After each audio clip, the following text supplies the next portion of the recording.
Assalamualaikum warahmatullahi wabarakatuh. Selamat malam pemirsa radio live streaming Friendly Najwa. Disiarkan langsung dari studio Jalan Jenderal Ahmad Yani, Kompleks Keramik Tanjung Pandan, Belitung. Jumpa lagi dengan aku, Ananda Ditya. Malam ini aku akan membahas tentang beberapa pertolongan pertama yang banyak salah dilakukan. Namun pertolongan pertama itu sendiri adalah salah satu cara kamu menolong diri sendiri ataupun teman kamu ketika kamu mendapat cedera, sehingga kamu bisa memberikan waktu lebih untuk cedera itu sendiri hingga pertolongan medis datang. Nah, yang pertama nih, kamu jangan membersihkan luka kamu dengan alkohol. Nah, banyaknya dari kita masih memikirkan tentang stereotip bahwa luka itu harus dibersihkan dengan alkohol. Namun hal itu bisa menyebabkan luka kamu lebih lama mengering. Alih-alih menggunakan alkohol, kamu bisa mencuci luka kamu dengan air mengalir. Lalu kamu bisa mencoba beberapa salep antibiotik agar luka kamu cepat mengering dan cepat sembuh dan juga tidak berbekas. Lalu lanjut lagi nih, jika kamu memiliki luka bakar. Nah, pertolongan pertama dalam luka bakar yaitu cukup dengan dialiri dengan air mengalir selama 10 hingga 15 menit. Dan jika kamu mengalami bengkak atau memar dalam tubuh kamu, kamu bisa mengompresnya dengan air dingin ataupun kompres dingin. Nah, salah satu cara yang bisa kamu lakukan yaitu meletakkan es batu di dalam handuk, sehingga air dingin ataupun es batu tadi tidak langsung bersentuhan dengan memar yang kamu miliki. Lalu lanjut lagi, buat kamu nih yang sering mimisan, hal pertolongan pertama bisa kamu lakukan di rumah ataupun ketika kamu sendirian, yaitu menekan hidung kamu selama 10 hingga 15 menit gitu kan, sambilnya menunduk.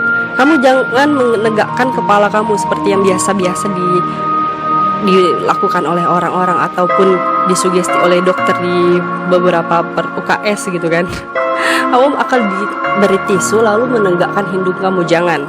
Alangkah baiknya kamu tetap menutup hidung kamu selama 10 hingga 15 menit dalam posisi tegak dan agak menunduk. Kenapa? Ketika kamu mengangkat kepala kamu, nah yang ditakutkan itu darah mengalir ke tenggorokan hingga membuat kamu tersedak. Gak enak ya kan?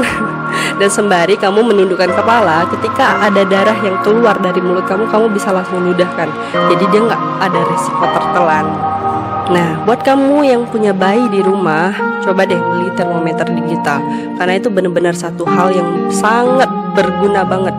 Kenapa? Kamu mungkin akan sedikit rancu gitu kan, ketika kamu mengetes panas tangan kamu di dahi bayi kamu. Alangkah baiknya jika kamu memiliki termometer digital, maka keakuratan suhu tubuh bayi kamu itu pasti akan sangat tinggi. Nah, biasanya bayi yang berumur di bawah 1 tahun itu dia demam. Ketika dia demam itu suhu rata-rata tubuhnya itu lebih bagus di angka 38 derajat Celcius. Jika itu di atas angka 38 derajat Celcius, alangkah lebih baiknya kamu membawa bayi kamu ke pusat kesehatan terdekat. Kenapa? Karena bayi kadangkala jika tubuhnya terlalu panas ketika dia mengalami demam, maka itu bisa menyebabkan beberapa hal yang tidak diinginkan seperti kejang, lalu step gitu kan. Nah, itu pasti mempunyai pengaruh yang buruk terhadap bayi kamu. Lanjut lagi, apabila kamu mengalami kecelakaan trauma ataupun terbentur. Nah, banyak dari kita yang ketika mengalami terbentur itu pasti langsungnya pergi ke tukang urut. Ya kan? Ya, memang betul. Tapi alangkah lebih baiknya jika kamu memeriksakan diri kamu terlebih dahulu ke pusat medis sebelum kamu melakukan tindakan tersebut. Kenapa? Karena dalam beberapa kasus, ketika kamu kecelakaan ataupun terbentur, kamu nggak bisa melihat retakan pada tulang kamu secara langsung. Nah, setelah kamu ke pusat medis tadi, kamu akan melakukan röntgen terlebih dahulu, ronsen gitu kan. Nah, jadi kamu bisa tahu tuh luka kamu memang seberapa parah gitu kan, ataupun dia cuman keseleo. Nah, kalau keseleo bisa tuh kamu melakukan tindakan tradisional. Tetapi ternyata luka kamu mengalami retakan. Nah, bisa tuh kamu kan langsung mengambil tindakan medis di rumah sakit tersebut, sehingga kamu bisa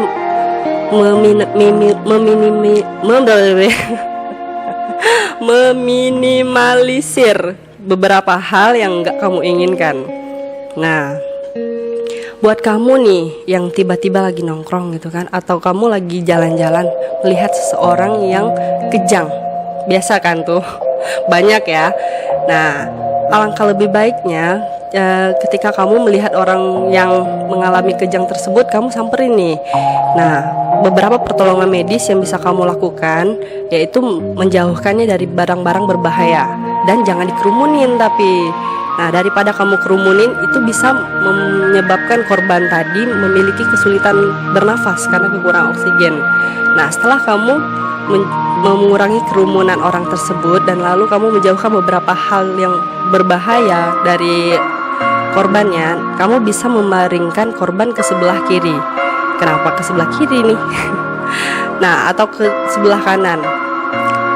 Jika kamu memiringkan korban ke sebelah kanan, maka itu akan mengurangi dampak resiko terhimpitnya jantung gitu kan. Nah, dan jika kamu memiringkan korban itu jauh lebih baik jika daripada kamu menelentangkannya, karena ketika kamu menelentangkan korban, dia memiliki resiko tersedak yang cukup tinggi, seperti tersedak air liur ataupun tersedak dari makanan korban itu sendiri.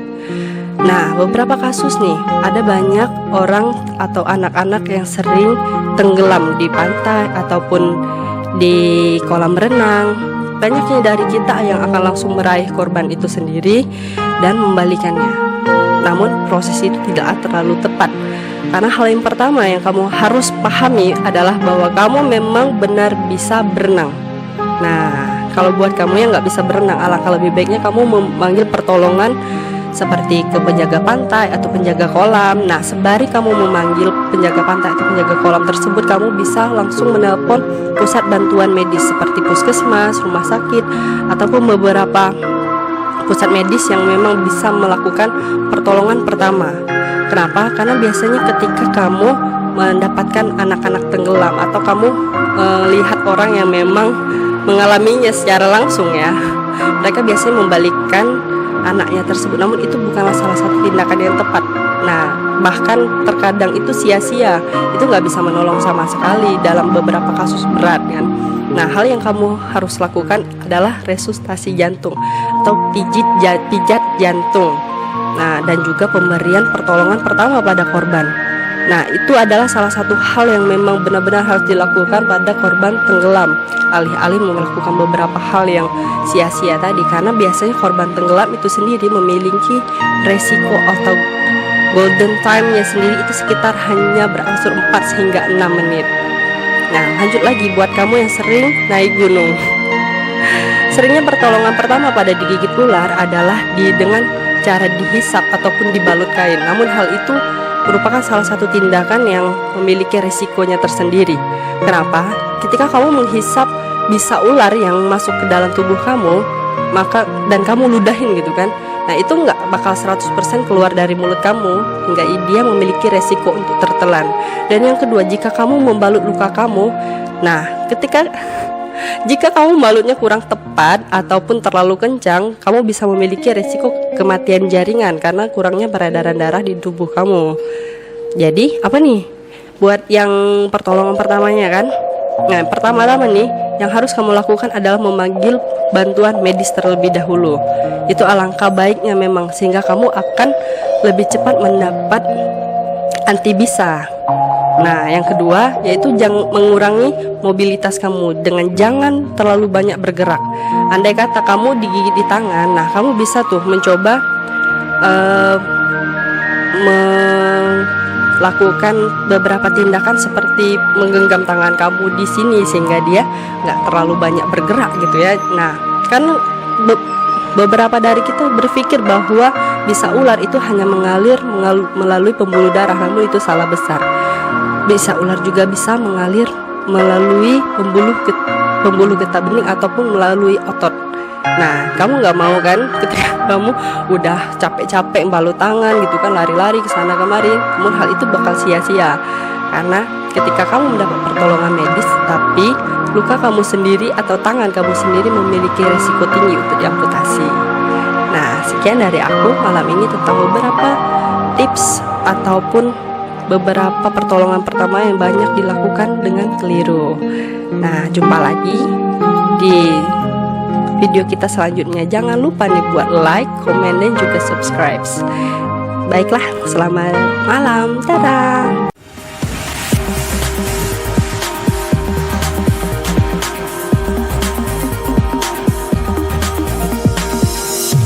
Friendly Najwa Radio Live Streaming.